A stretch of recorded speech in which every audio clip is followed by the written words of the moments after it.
The third and last thing I'll say on this topic. I wrote a piece in Prism and Pen this week about how generative AI cannot create queer art. The reason that generative AI cannot create queer art or meaningful art in general is because to create a text requires an author, or to create art requires an artist. The artist comes from a set of influences and experiences that colour how they make the text.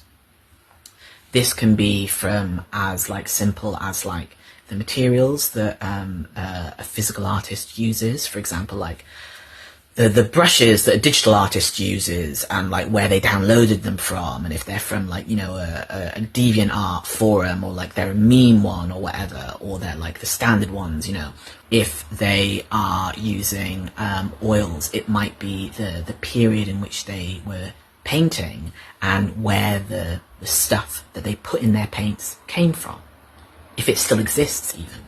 And it can be as broad as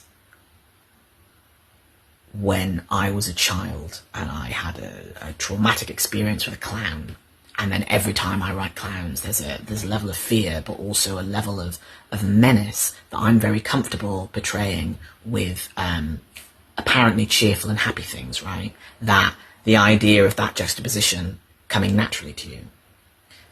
Traumas that you've experienced, but also joys and happy things that you find interesting when somebody very clearly works in a particular industry, and that comes across in the text.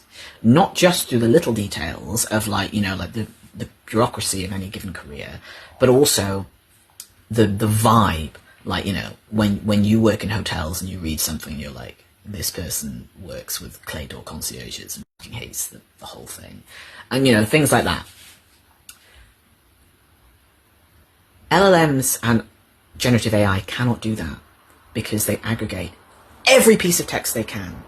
And no matter how many things that you try and add to be oh, narrow it down, it doesn't have a perspective. You do, because you're a human being and you have limits. Because this AI theoretically doesn't have limits, aka it can steal and will steal everything it sees, it can't do that. That stuff is what gives a work a soul.